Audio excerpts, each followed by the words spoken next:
उपचुनाव में नारे आ रहे हैं कि बटेंगे सफाई आई बिटिया घबराई। ये तो जो भाजपा सरकार है इनको यही राजनीति आती है। कटोगे तो कटोगे आप नारा लगाना कि नफरत के दिन बीतेंगे, जुड़े रहे तो जीतेंगे। सुनेंगे दोस्तों इकरा हसन और इमरान प्रताप घरी दोनों अपने चुनाव प्रचार के दौरान क्या कुछ कहा है। उससे पहले बता दूं दोस्तों, बुलडोजर कार्रवाई पर सुप्रीम कोर्ट का बड़ा फैसला। आरोपी होने पर घर नहीं गिराया जा सकता, प्रशासन जज न बने। चलिए पहले शुरू करते हैं वीडियो को। तो आपसे गुजारिश है वीडियो को लाइक कीजिए और चैनल को जरूर सब्सक्राइब कीजिए। उपचुनाव में नारे आ रहे हैं कि बटेंगे सफाई आई बिटिया घबराई। ये तो जो भाजपा सरकार है इनको यही राजनीति आती है। सिर्फ समाज में विभाजन करके ही ये वोट बटोरना चाहते हैं और वही इनके नारों में भी दर्शा रहा है। तो इन लोगों की राजनीति जो नफरत की राजनीति है उसी को हमें ख़त्म करना है। हम प्यार से सबको जोड़ना चाहते हैं और ये सिर्फ लोगों को नफरत से तोड़ना चाहते हैं। लखनऊ में आए दिन पोस्टर लग रहे हैं कि कोई कुछ कर रहा, कोई कुछ कर रहा, कोई कुछ कर रहा। उपचुनाव के बाद तो क्या राजनीति हो रही इस समय?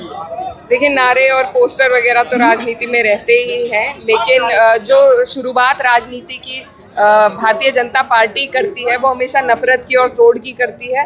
तो उन्हीं ये उचित नहीं मुझे लगता है। मैम, इलाहाबाद में बच्चे कल से प्रदर्शन कर रहे हैं, इसको किस तरीके से देख रहे हैं? कल पुलिस ने लाठीचार्ज भी किया।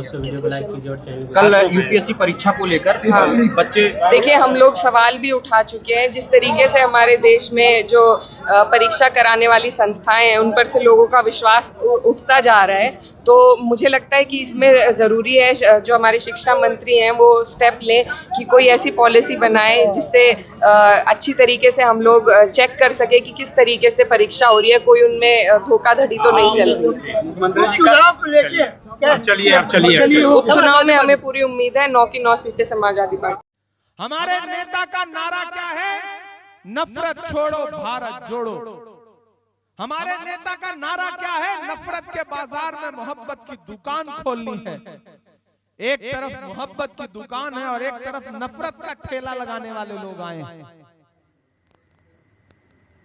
झूठे लोग हैं ये, आपके बीच में आएंगे, झूठे नारे देंगे। इनके नारों के चक्कर में मत आना झारखंड वालों। ये नारा लगाएंगे कि बटोगे तो कटोगे, आप नारा लगाना कि नफरत के दिन बीतेंगे, जुड़े रहे तो जीतेंगे। आप नारा लगाना कि झांसे में नहीं आएंगे, फिर सरकार बनाएंगे।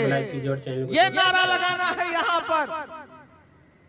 ये भाजपा के झूठे लोग, इन्होंने नारा दिया था बहुत हुई महंगाई की मार, अब की बार मोदी सरकार। याद है 2014 का उनका नारा दिया, बहुत हुई महंगाई की मार, अब की बार मोदी सरकार। और फिर अंजाम क्या हुआ? वो पेट्रोल डीजल जो 58 रुपए लीटर था वो 100 रुपए लीटर हो गया। वो गैस सिलेंडर जो 400 रुपए लीटर 400 रुपए का था वो 1000 के पार हो गया। अरे ये भाजपा के लोग, मैंने तो पार्लियामेंट में खड़े होकर के प्रधानमंत्री जी की आंख से आंख मिला करके कहा था कि प्रधानमंत्री जी आप महंगाई पर प्रवचन देना बंद करिए। आप वो हैं कि आपकी सरकारें फिल्में टैक्स फ्री करती हैं और कफन पर जीएसटी लगाती हैं, कफन पर टैक्स लेती हैं। शर्म आनी चाहिए भाजपा के नेताओं को। ये कफन पर जीएसटी लगाने वाले लोग हैं। इन्होंने नारा दिया बेटी बचाओ बेटी पढ़ाओ, याद है इनका नारा? और फिर इस नारे की सच्चाई क्या हुई कि हाथरस में जब एक दलित बिटिया का बलात्कार हुआ तो रात के 2 बजे बिना परिवार की मर्जी के उसकी लाश जला दी गई। नारा दिया बेटी बचाओ बेटी पढ़ाओ, और जंतर मंतर पर जब पहलवान बेटियां इंसाफ मांगने के लिए बैठी तो भाजपा की पुलिस ने उन बेटियों को सड़कों पर घसीटा। इन्होंने नारा दिया बेटी बचाओ बेटी पढ़ाओ। दिल्ली की लाल किले की प्राचीर पर दीवार पर खड़े होकर के प्रधानमंत्री जी ने महिला सशक्तिकरण पर भाषण दिया। और जिस 15 अगस्त को वो भाषण दे रहे थे, उनके भाषण के महज 2.5 घंटे बाद गुजरात में बिल्किस बानो के दोषी न सिर्फ जेल से रिहा किया जा रहे थे बल्कि भाजपा के नेता उन्हें माला पहना रहे थे। ये है इनके नारों की सच्चाई। इसलिए भाजपाइयों के नारों के झांसे में कभी मत आना झारखंड वालों। ये झूठे लोग हैं। एक दिन पार्लियामेंट में खड़े होकर भाषण दे रहे थे प्रधानमंत्री जी, बोले बताओ कांग्रेस वालों 70 साल में क्या बनाया। इधर से मैं खड़ा हो गया, मैंने जैसे ही बताना शुरू किया खड़गे जी बोले इमरान मत बताओ, जो बताओगे ये उसको भी बेच देंगे, इनका काम सिर्फ बेचने का है। मत बताओ, ये झूठे लोग हैं। ये कहते हैं कि कांग्रेस वालों बताओ 70 साल में क्या दिया, 70 साल का हिसाब दो।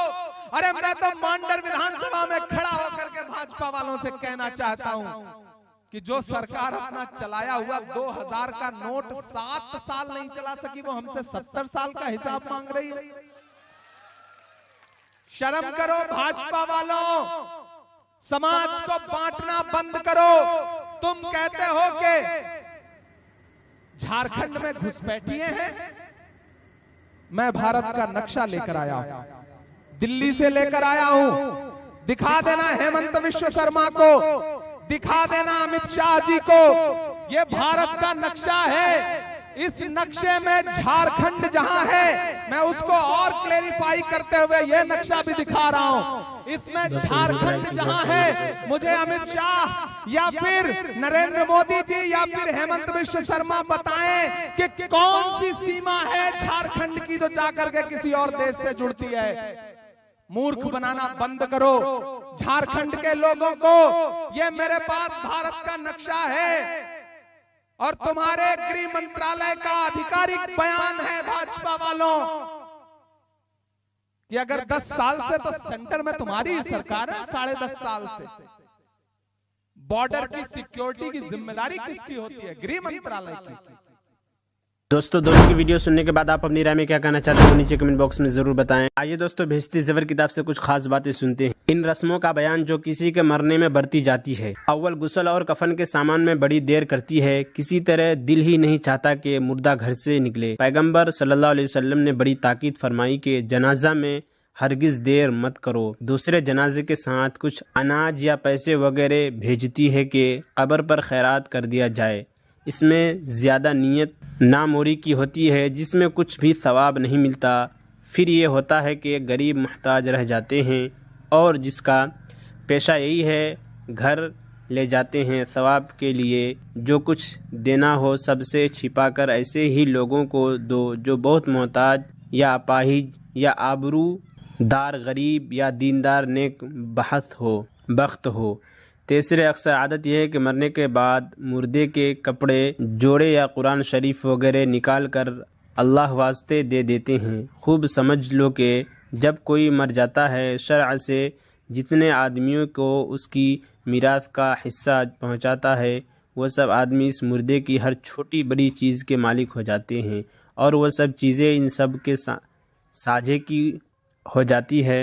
फिर एक या दो शख्स को कब दुरुस्त होगा कि साझे की चीज़ कैसी किसी को दे, और अगर सब साझी इजाज़त भी दे दे लेकिन कोई इनमें नाबालिग हो तब भी ऐसी चीज़ का देना दुरुस्त नहीं और इस इजाज़त का एतबार नहीं। इसी तरह अगर सब साझी बालिग हों लेकिन शर्मा शर्मी इजाज़त दे दे तब भी ऐसी चीज़ का देना दुरुस्त नहीं। इसलिए जहाँ ऐसा मौका हो तो अव्वल तो वो सब चीज़ें किसी आलिम से हर एक का हिस्सा पूछकर शुरू के मुवाफिक आपस में बांट ले। फिर हर शख्स को अपने हिस्सा का एतबार इख्तियार है, जो चाहे करे और जिसको चाहे दे। अलबत्ता अगर सब वारिस बालिग हों और सब खुशी से इजाज़त दे दे तो बदू बाटें भी देना खर्च करना दुरुस्त होगा। चौथे बाज़ मुकर्रर तारीख़ों पर या इनसे ज़रा आगे पीछे कुछ खाना वगैरह पका कर बिरादरी में बांटा जाता है और कुछ गरीबों को खिलाया जाता है। इसका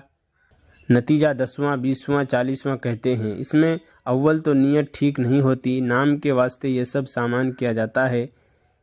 जब यह नीयत हुई तो सवाब क्या होता और उल्टा गुनाह और वबाल है। बाज़ जगह कर्ज लेकर ये रस्में पूरी की जाती है और सब जानते हैं कि ऐसे गैर ज़रूरी काम के लिए कर्जदार बनना खुद बड़ी बात है और इतनी पाबंदी करना कि शरअ के हुक्म से भी ज़्यादा हो जाए यह भी गुनाह है।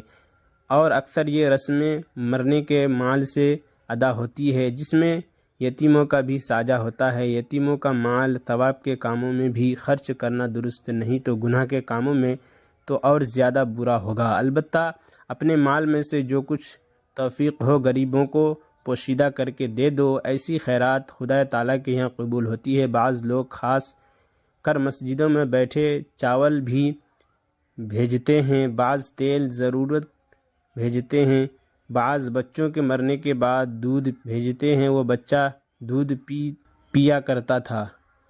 इन क़ैदों को कोई संद शरअ में नहीं है। अपनी तरफ से नए तरीक़े तराशना बड़ा गुनाह है। ऐसे गुनाह को शरअ में बिदअत कहते हैं और पैगम्बर सल्लल्लाहु अलैहि वसल्लम ने फरमाया कि बिदअत गुमराही की चीज़ है और वह दोज़ख में ले जाने वाली है। बाज़ ये भी समझती है कि इन तारीख़ों में और जुमेरात के दिन और शब रात के दोनों में मुर्दों की रूहें घर में आ जाती है। इस बात को शरअ में कुछ असल नहीं और इसको आने की ज़रूरत ही क्या है, क्योंकि जो कुछ सवाब मरने को पहुँचा जाता है उसको खुद इसको ठिकाने पर पहुँचा जाता है। फिर उसको कौन ज़रूरत है कि मारा फिरे। फिर ये भी है कि अगर मुर्दा नेक और भेजती है तो ऐसी बहार की जगह छोड़कर क्यों आने लगा, और अगर बद और दोज़खी है तो उसको फरिश्ते क्यों छोड़ेंगे कि अज़ाब से छूटकर सैर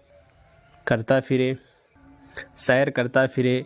गर्ज़ ये बात बिल्कुल बेजोड़ मालूम होती है। अगर किसी ऐसी वैसी किताब में लिखा हुआ देखो तब भी ऐसा एतक़ाद मत रखना। जिस किताब को आलिम सिंध ना लिखे वह भरोसे की नहीं है। पाँचवें मैयत के घर में औरतें कई बार इकट्ठी होती हैं और ये समझती है कि हम इसके दौर में शरीक हैं, लेकिन वहाँ पहुंचकर बाज़ तो पान छालियाँ खाने के शुगल में लग जाती हैं। अगर पान छालियाँ में ज़रा देर या कमी हो जाती तो सारी उम्र गाली फिरेंगे, फलाने घर पान का टुकड़ा नसीब नहीं हुआ था। बाज़ वहाँ खाना भी खाती हैं, चाहे अपना घर कितना ही नज़दीक हो, लेकिन खामखा मैयत के घर जाकर पड़ी रहती है। बाज़ तो महीना भर पड़ी रहती है। दोस्तों, ऐसे ही वीडियो के लिए हमारे इस चैनल को ज़रूर सब्सक्राइब करें। मिलते हैं किसी और वीडियो में ऐसी ही नई वीडियो के साथ। तो जब तक के लिए दीजिए मुझे इजाज़त और रखिए अपना ख्याल। आप देख रहे थे सुनहरे लफ्ज़ और मैं आपके साथ मोहम्मद साकिब। अस्सलामु अलैकुम व रहमतुल्लाहि व बरकातुहू।